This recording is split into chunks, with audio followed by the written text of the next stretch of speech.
What is it that gives your life a sense of meaning and purpose? Because once you find that, it puts you in your power place. See, if you know what your life work is, I encourage you to start working on it. If you can't do it all at one time, do just a little bit of it. And if you don't know what it is that you showed up to do, if you don't know why you're here, I encourage you to find out what your purpose is here. What is the meaning of your life? What will be different? Have you ever asked yourself that question? I've done that. I remember coming from a friend of mine's funeral, and I was reflecting on how much time I had left.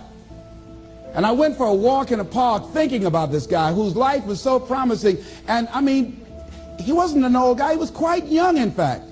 And I thought about all of the things that he said he was going to do, and he never got a chance to do those things. And I started thinking about my own life and how much time I had left to do the things that I would like to do. And at that time, I wasn't sure what my life purpose was, what my life's work was. I wasn't sure about it at that time. And I thought about it quite a lot.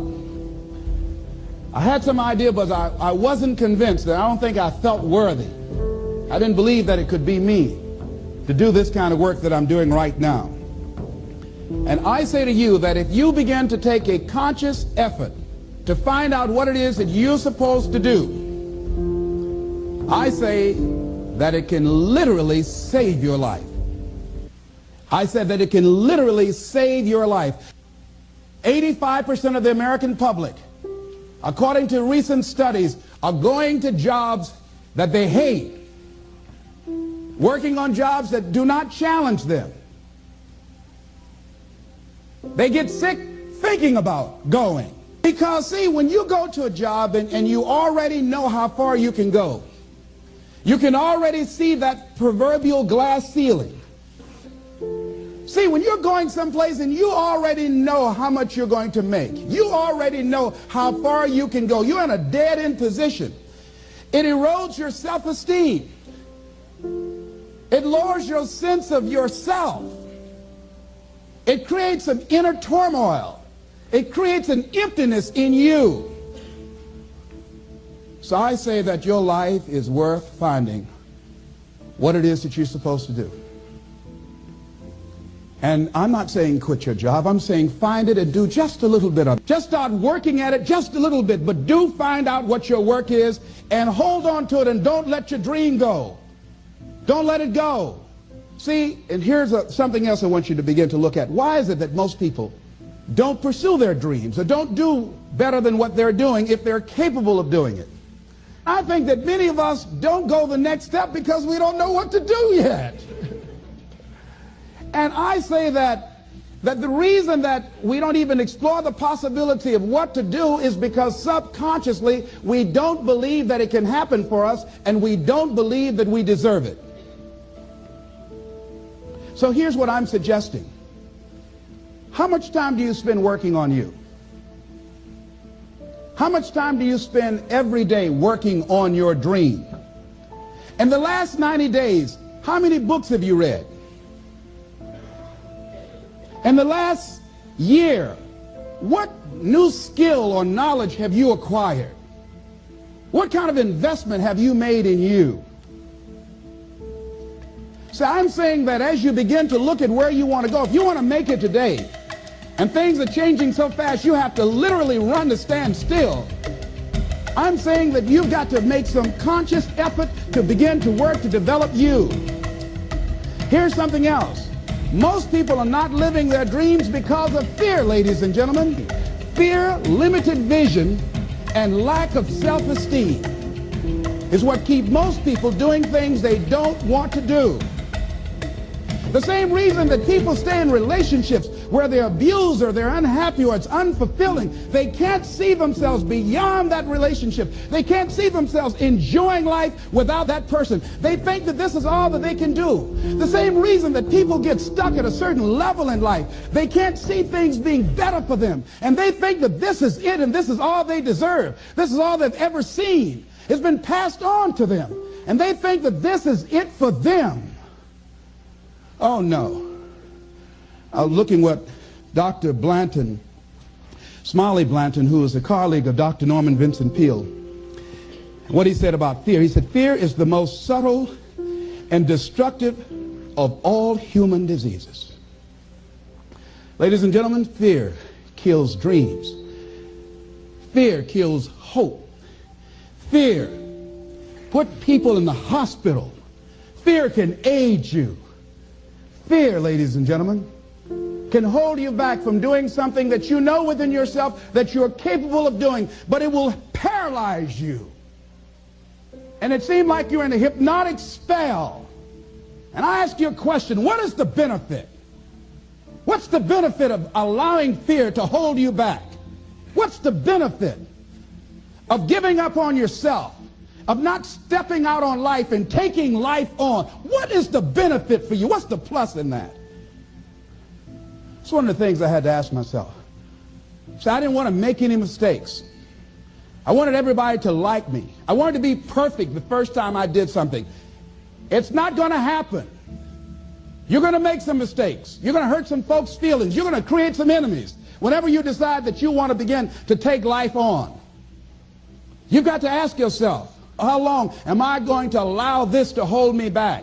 I like what Zig Ziglar says. He said, fear is false evidence appearing real. That is an illusion that we create in our mind. It is a state of mind that can be changed. So let's look at how we can begin to take some steps to restructure that fear, to begin to expand our visions of ourselves, to begin to increase our self-esteem. Webster said that self-esteem means confidence and satisfaction in oneself.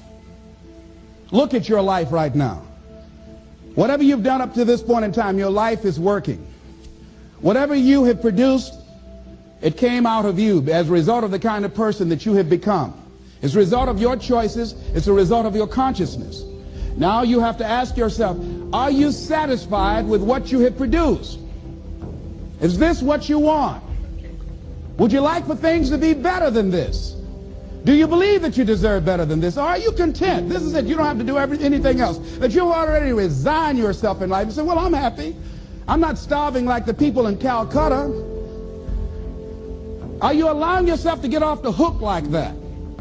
Or do you believe somewhere in the back of your mind or in your heart that there's some other great work for you to do? There's something else that life has for you. And that's why you're here.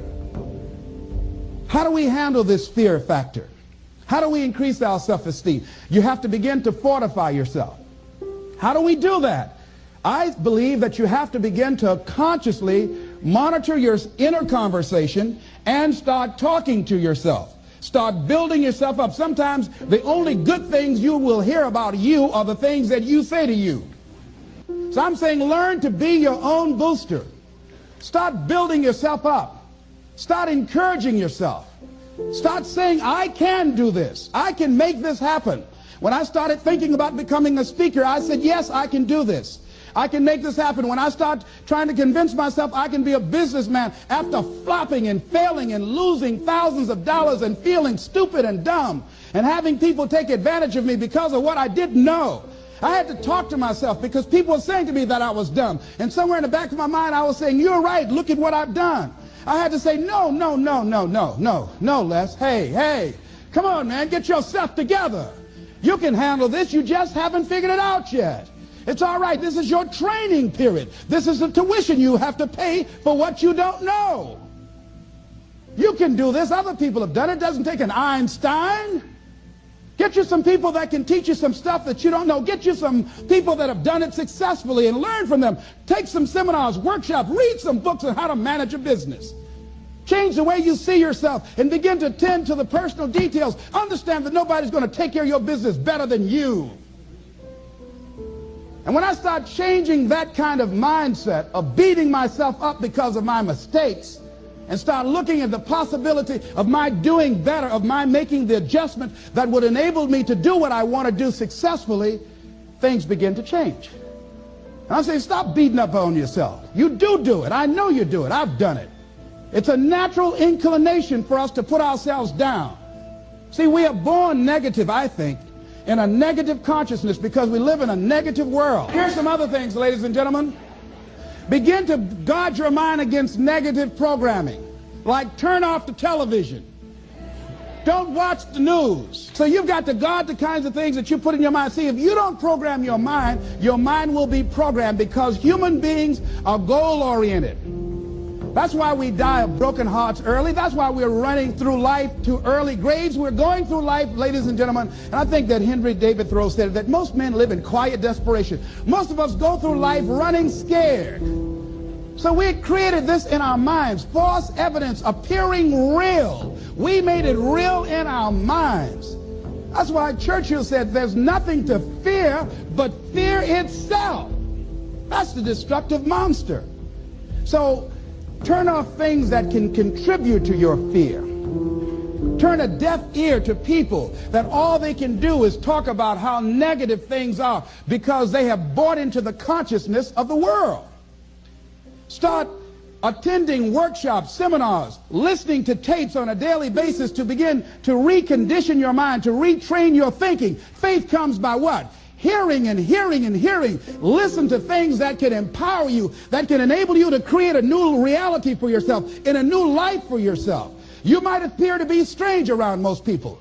You know, most people think you're strange if you're happy today.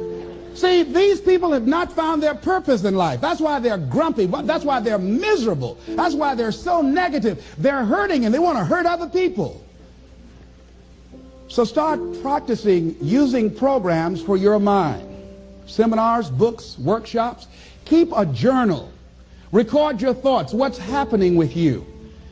Every day when you get up, have a journal near you. See, ladies and gentlemen, we get 3 to 4 thoughts a year that if we would act on those thoughts, they could change our life. What idea are you sitting on? Write your ideas down. And then, once you get that idea, take the leap. Take the leap. See, it's out here in the universe. If you don't take the plunge, I guarantee you, somebody else will. Take the plunge. Go into action. And ladies and gentlemen, you will be surprised how things will come together. You'll be surprised. Now, you're going to have some difficult challenges. I can tell you that now. Be aware of that. Things are not going to work out exactly right. For a time they will, sometimes.